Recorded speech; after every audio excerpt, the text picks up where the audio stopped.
नमस्कार, कंज्यूमर अड्डा में आपका स्वागत है। आपके साथ मैं हूं विपिन भट्ट और आज बात होगी एक बार फिर से सोने पर यानी नींद पर। और हम कह रहे हैं सेहत ना खोना, 7 घंटे सोना। लेकिन ऐसा क्यों कह रहे हैं और आज फिर से नींद पर बात क्यों? क्योंकि हम तो कई बार नींद पर बात कर चुके हैं। तो अभी ऐसा क्या हुआ है कि हम फिर से एक बार नींद की चर्चा लेकर आ गए हैं और फोकस 7 घंटे सोने पर है।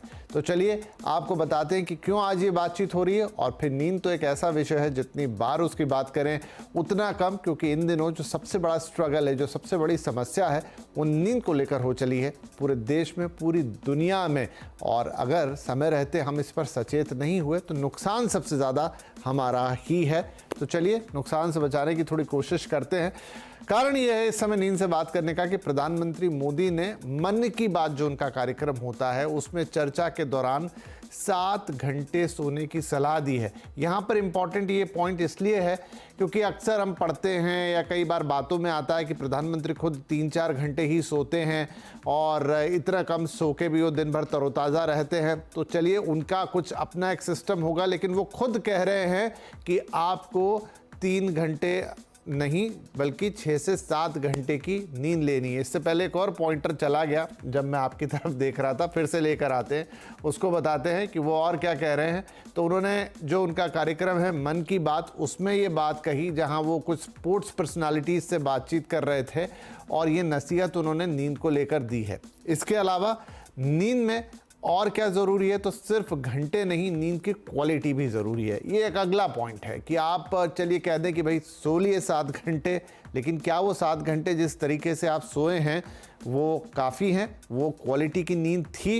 ये महत्वपूर्ण है। इसके अलावा नींद को लेकर साउंड स्लीप के लिए हेल्दी खाना, वर्कआउट। अब नींद का आना और आपकी बाकी की दिनचर्या, उस पर भी एक कोरिलेशन है कि क्या उससे नींद अच्छी आएगी, प्रभावी आएगी, वक्त पर आएगी, वक्त पर खुलेगी। तो ये सारी बातें हैं जो आज हम करने जा रहे हैं। और कारण वही कि हम प्रधानमंत्री का ये और कम सोने पर थकने लगता है दिल दिमाग, तो ये साइड इफ़ेक्ट्स हैं कि अगर आप नहीं सोएंगे या कम सोएंगे तो उसके क्या इम्प्लीकेशंस होते हैं। तो दोनों पॉइंट हैं, अच्छी नींद से क्या फ़ायदे, कितनी होनी चाहिए, कैसी होनी चाहिए, और अगर नहीं होती है तो उसके क्या नुकसान। चलिए कार्यक्रम की शुरुआत करते हैं। आज हमारे साथ कार्यक्रम में शामिल हो रहे हैं इंद्रप्रस्थ अपोलो हॉस्पिटल के पल्मनरी एंड स्लीप डिसऑर्डर के consultant doctor Nikhil Modi, Park hospital के neuro psychiatrist doctor Arnab Puri और योग गुरु आचार्य प्रतिष्ठा। आप तीनों का ही कार्यक्रम में बहुत बहुत स्वागत है। तो डॉक्टर मोदी, मैं शुरुआत आपसे कर रहा हूँ क्योंकि कथन आया एक मोदी जी से और आप हमारे कार्यक्रम में शामिल हैं दूसरे मोदी। तो जो प्रधानमंत्री कह रहे हैं कि 6 से 7 घंटे की नींद आप ज़रूर लें, और अक्सर हम उन्हीं के लिए सुन लेते हैं कि वो तो बहुत कम सोते हैं। तो उन्होंने ये तो क्लियर किया कि भाई सबके लिए 6-7 घंटे सोना ज़रूरी है। तो मुझे बताइए कि 6 से 7 घंटे जब हम सोते हैं, अक्सर लोगों को ये पता ही नहीं होता कि सोने के दौरान होता क्या है। सबके लिए ये है कि भाई रात आई तो सो गए, फिर उठ गए। नींद में हम किस प्रक्रिया से गुजरते हैं? जी, जैसे कि आपने बात करी नींद के बारे में, तो अगर हम उसकी बात करें तो सोना इसलिए जरूरी है कि जब हम सारा दिन अपनी दिनचर्या में बिजी रहते हैं, स्ट्रेस से गुजरते हैं और बॉडी में थकान आ जाती है, तो बॉडी को अगर रेस्ट नहीं मिलेगा तो वो अगले दिन के लिए तैयार नहीं होगी। जैसे आप मशीन की भी बात करते हैं, तो मशीन को भी आपको थोड़ी देर के लिए बंद करना होगा, नहीं तो अगर कंटिन्यूस चलाते रहेंगे तो वो मशीन भी ठप पड़ जाएगी। तो शरीर भी एक तरह की मशीन कह सकते हैं, जिसको अगर हम नहीं रेस्ट देंगे तो वो एक्टिव नहीं रहेगी। आपकी मसल्स काम करते करते एग्जॉस्ट हो जाएंगी, उसमें एक लैक्टिक एक तरह का एसिड इकट्ठा होने लगेगा, आपके हार्मोन्स ऊपर नीचे होंगे, बॉडी में स्ट्रेस से एसिडिटी होगी और मल्टीपल कॉम्प्लिकेशंस आने लग जाएंगी। तो इसलिए नींद जरूरी होती है। चलिए ये समझ में आ गया। तो डॉक्टर पुरी, अब आप हमें ये समझाएं कि इस दौरान जब हम सोते हैं तो शरीर के अंदर क्या प्रक्रियाएं होती हैं। डॉक्टर साहब ने बताया कि क्या क्या कॉम्प्लिकेशंस आते हैं। अब क्या हो रहा होता है जिसकी वजह से हमें अगले दिन या तो थकान लगती है या फिर हम तरोताज़ा उठते हैं? देखिए, डॉक्टर साहब ने छोटे वक्त में बहुत अच्छी बात बोली। सोना सिर्फ नींद पूरा करना नहीं है, सोने के साथ साथ हमारी बॉडी में कुछ हार्मोन्स होते हैं। अगर हम नींद पूरी नहीं लेंगे, नींद टाइम पे नहीं सोएंगे या हम नहीं सोएंगे, तो वो हार्मोन्स का इम्बैलेंस बॉडी में हो जाता है। Brain is not able to release those hormones. Growth hormone हमारा होता है, कोर्टिसोल हार्मोन हमारा होता है, जिस करके हम सुबह उठ पाते हैं। वो हार्मोन्स हमारी बॉडी की पूरी दिनचर्या के लिए, हमारा मेंटल बैलेंस बनाने के लिए, हमें डिजीजेस लाइक हाइपरटेंशन, डायबिटीज, इन सबको प्रिवेंट करने में बहुत काम आते हैं। हमारी बॉडी की फिजियोलॉजी सिर्फ उन हार्मोन्स पे टिकी हुई है। जैसे जैसे रात बीतती है, उन बॉडीज का हार्मोन्स का रिलीज मेंटेन होता है। दैट इज वाई जो नींद है वो बहुत ज्यादा जरूरी है। जी, चलिए, आप दोनों ने ये बातें रखी साइंस से जुड़ी। डॉक्टर आचार्य प्रतिष्ठा, आप हमें ये बताएं कि हमारे शास्त्रों में नींद पर बहुत पहले से लिखा गया, काफ़ी विस्तार में लिखा गया, क्या कहते हैं, किस तरह से नींद को देखते हैं हमारे शास्त्र और किस तरीके से नींद को देखता है, अगर मैं बात कर लूँ तो हमारा पूरा आयुर्वेद या हमारी पूरी शास्त्रीय प्रणाली? जी विपिन जी, नींद एक सूत्र आता है, त्रयम एकत्र संयमः, यानी 3 चीजों को संयमित करके आप आजीवन स्वस्थ रह सकते हैं। वो 3 चीजें क्या हैं? आपका आहार, आपकी निद्रा और आपके फिजिकल एक्टिविटी। आप अगर इन तीनों का बैलेंस कर लें तो समझिए आपको कोई रोग नहीं हो सकता। पर नींद के लिए विशेष रूप से परमात्मा ने आपको एक समय दिया जिसमें पूरे दिन बॉडी के जो भी वियर एंड टियर होते हैं उनको रिपेयर करने का टाइम। यहाँ पे 2 इतने एक्सपर्ट डॉक्टर्स बैठे हैं। इवन हम कोई भी मेडिसिन अगर लेते हैं तो वो मेडिसिन हमें सुलाने का काम करती है, चाहे वो पेन किलर है, चाहे वो एंटीबायोटिक है, चाहे वो मसल रिलैक्सेंट है। क्यों?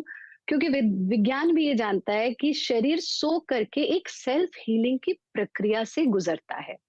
वो जो सेल्फ हीलिंग का प्रोसेस है, जैसे डॉक्टर साहब ने कहा, हमारे हार्मोन्स हुए, चाहे वो मेलाटोनिन, कोर्टिसोल यानी एक स्लीप हार्मोन हुआ, एक स्ट्रेस हार्मोन हुआ, इनका डिसबैलेंस तभी होता है जब हम बेसमय सो रहे हैं, बेसमय जग रहे हैं। जब हम समय से सोते हैं, रात्रि ही जो हमारी नींद है वो हमारे शरीर में एक सेल्फ हीलिंग का प्रोसेस डेवलप करती है, जब हमें फिर आउटर हीलिंग्स की जरूरत नहीं है।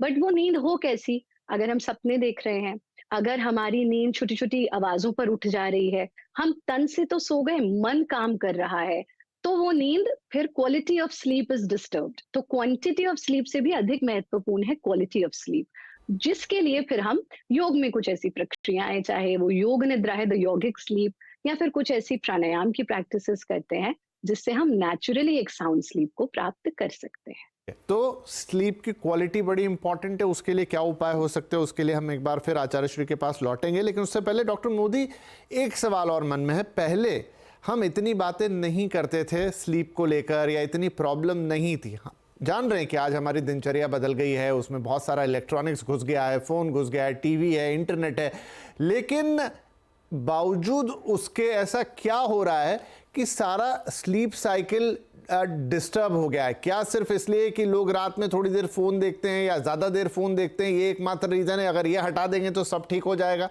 या फिर कुछ और रीजंस भी हैं? इसमें आधी चीज तो आपने खुद ही बता दी। ये जो हमारा इलेक्ट्रॉनिक मीडिया है, इसने बहुत चीजें चेंज कर दी हैं। पर जैसे हम अपने मरीजों को भी बताते हैं, आपकी बॉडी में स्ट्रेस के लिए बहुत सारे रीजन होते हैं। तो हम कुछ चीजें बताते हैं जो इंपॉर्टेंट होती है, जिसको हम स्लीप हाइजीन का नाम देते हैं, जिससे स्लीप की क्वालिटी अच्छी हो। इसमें जो लोग ज्यादा चाय या कॉफी लेते हैं, खासकर लेट नाइट में लेते हैं, तो उसमें जो कैफीन होता है वो नींद डिस्टर्ब करता है। मोबाइल, लैपटॉप, टीवी जो रूम में आजकल रहते हैं, तो उसको देखते देखते लोग सोते हैं, उसकी आवाज रात को बजती रहती है फोन की बार बार, तो उससे स्लीप की क्वालिटी डिस्टर्ब होती है। हम डिनर लेट करने लग गए हैं। खाना जो एक टाइम पे हम 7-8 बजे खा लिया करते थे, आज सोने के टाइम पे खाते हैं, जिसकी वजह से पेट इतना भारी रहता है कि उससे भी आपकी नींद डिस्टर्ब होती है। और स्ट्रेस तो आजकल की लाइफ में वैसे ही बढ़ गया है। तो अगर हम इन चीजों पे फोकस करेंगे तो उससे ये सारी चीजें काफी हद तक सुधर सकती हैं। ठीक है डॉक्टर पुरी, अब जब बात आती घंटे की, 6 से 7 घंटे, 5 से 7 घंटे, तो क्या ये घंटे हर व्यक्ति के लिए मोटे तौर पे सेम है? मैं एज वाइज तो समझता हूँ कि बच्चे ज़्यादा सोते हैं जब वो डेवलपमेंट की स्टेज में होते हैं, बुजुर्ग कम सोते हैं कंपैरेटिवली, लेकिन एक बड़ा जो तबका है जो ऑफिस जा रहा है और समझ लीजिए 25 से 50 साल की उम्र के बीच का है, तो क्या उसमें भी लोगों के लिए जो ड्यूरेशन है वो अलग अलग होगी, या मोटे तौर पे सभी को मिनिमम 7 घंटे सोना ही सोना चाहिए? यस, जो आपने एज ग्रुप बताया 25 से 50 साल का, 25 से 50 साल में हम लोग ये मान के चलते हैं जो एक गुड स्लीप टाइम होता है वो रहता है 7 से 9 घंटे। It can vary from 7 anywhere to 9 hours. बाकी हर एज के हिसाब से वक्त बदलता रहता है। जितना छोटा ज्यादा बच्चा उतना उसको ज्यादा नींद चाहिए। जैसे जैसे एक आदमी ग्रो करता है उसको नींद की कमी रहती है। बट एक जो ये एज ग्रुप है इसमें हमें 7 से 9 घंटे की नींद जरूरी है।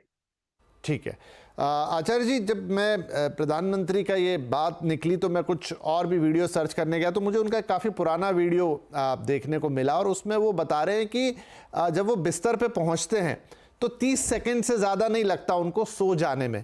और ये बात मैंने कहीं और भी सुनी है कि ये भी बड़ा इंपॉर्टेंट है कि आप नींद के लिए स्ट्रगल ना करें, मतलब आप लेटें और आपको नींद आ जाए। ये कैसे हो सकता है? बिल्कुल।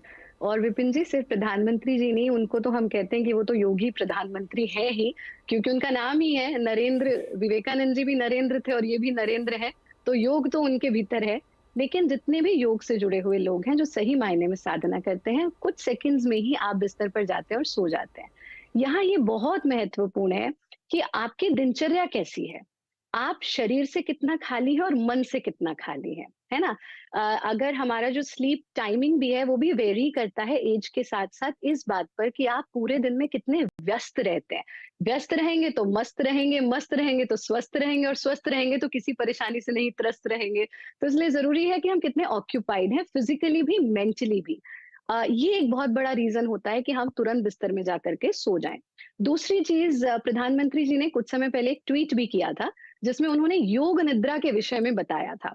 और जैसे भारत योग की योग निद्रा बड़ी प्रचलित है। जब हमारे पूर्व राष्ट्रपति कलाम साहब, उन्होंने हमारे पूज्य गुरुदेव से ये योग निद्रा सीखी।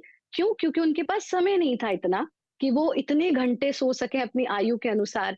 तो जो उनका स्लीप टाइमिंग है उसको रिड्यूस करने के लिए उन्होंने रिलैक्सेशन ऑफ माइंड और जो रिलैक्सेशन ऑफ बॉडी की प्रक्रिया योग निद्रा में होती है उसको सीखा।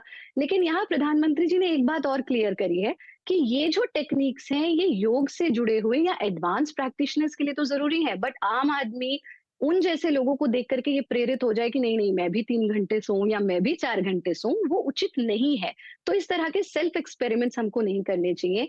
लेकिन अगर आप सोने से पहले 20 मिनट का योग निद्रा कर लेते हैं तो आप देखेंगे कि आपकी क्वालिटी ऑफ स्लीप ही नहीं, आपके क्वालिटी ऑफ लाइफ में जमीन आसमान का अंतर आएगा। और एक चीज और विपिन जी यहाँ कहेंगे, जैसे आपने पूछा कि क्या रीजंस होते हैं, एक और जो जनरेशन के साथ बदलाव आ रहा है वो आ रहा है रात को वर्कआउट करना।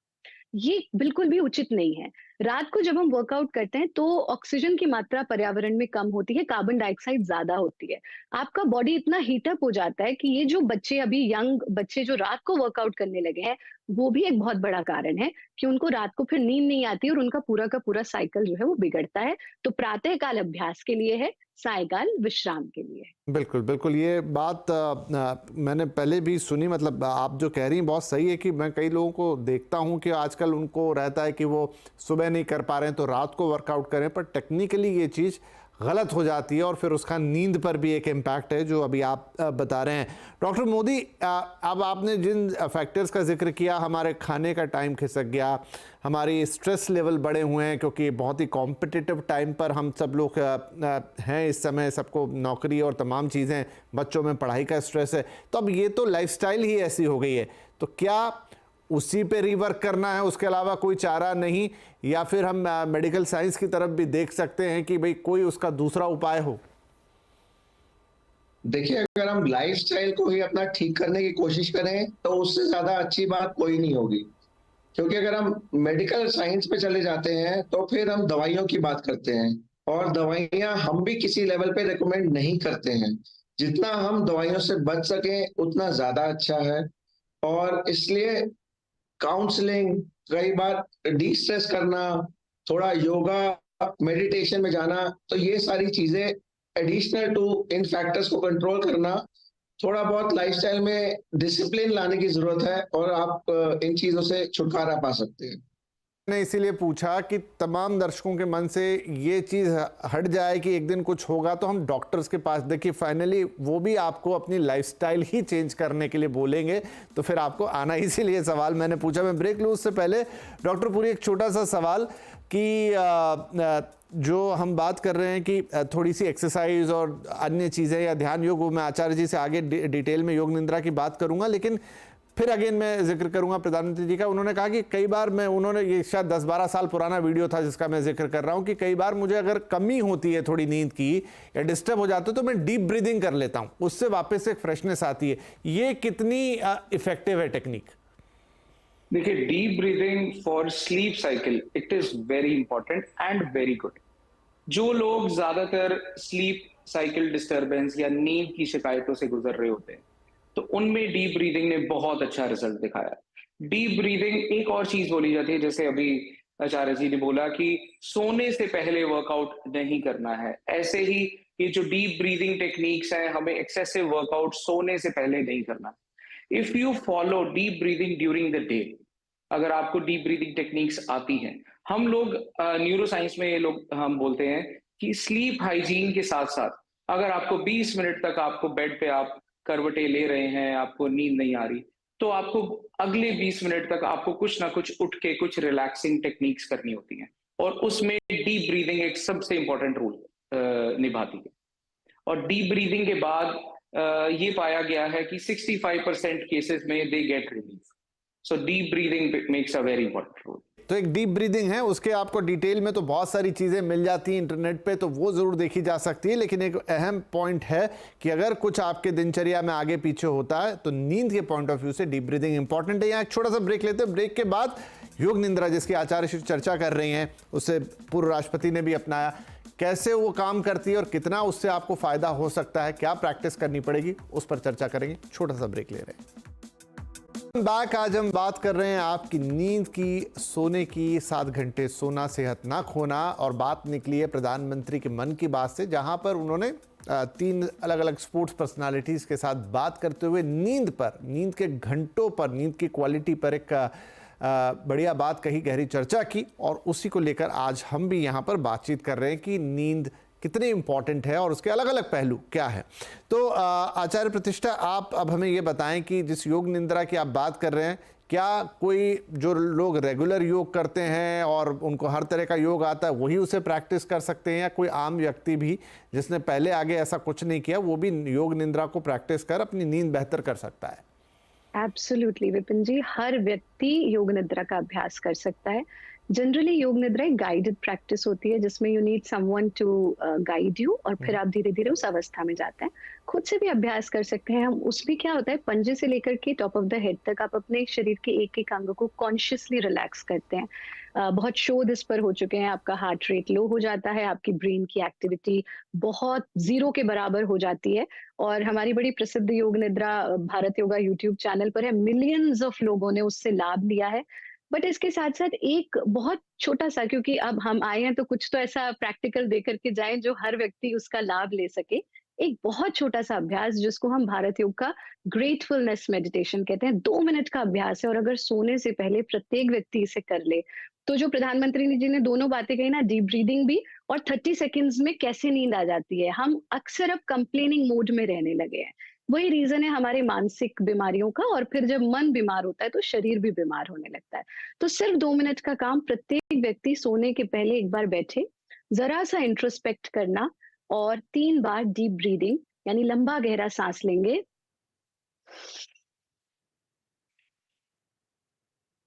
ऐसा 3 बार करें, और फिर मन में धन्यवाद का भाव, प्रभु आपका कोटि कोटि धन्यवाद इस सांस के लिए, आपका कोटि कोटि धन्यवाद इस हृदय की धड़कन के लिए, आपका कोटि कोटि धन्यवाद इस शरीर के लिए।